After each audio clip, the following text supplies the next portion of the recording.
This is a 10-minute brief, and you're about to get the full story on the hidden risk lurking behind every record-breaking stock market high.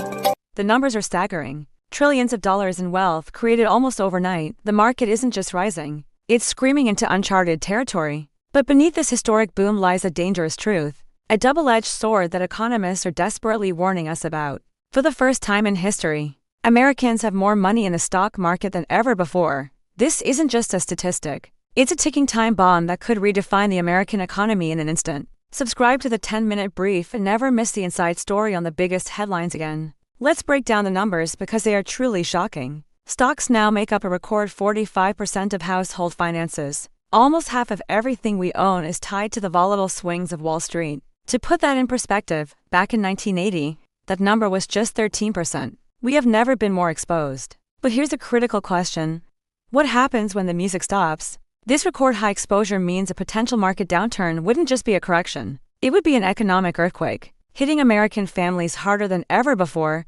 And this risk isn't spread evenly. The top 10% of households own a staggering 87% of all stocks. These are the very people keeping the consumer economy afloat.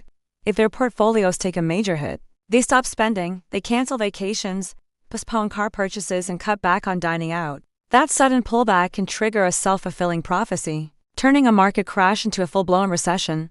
We came dangerously close to this scenario. Just a few months ago, a market meltdown over tariffs was only stopped when the government stepped in and hit pause. Since that decision, the market has taken off like a rocket ship, gaining a mind-boggling $15 trillion in value. So, while a booming market feels great and inspires confidence, this unprecedented exposure means we are all now more connected to its fate. The line between Wall Street and Main Street has never been thinner or more dangerous. Stay informed and ahead of the curve. Make sure you subscribe to the 10-minute brief for the deep dive on the stories that affect your wallet. The bottom line is this: the market is not the real economy, but its influence has never been greater. For better or for worse, our financial future is now riding on its every move. Thanks for watching the 10-minute brief, where the biggest stories aren't just reported, they're impacted.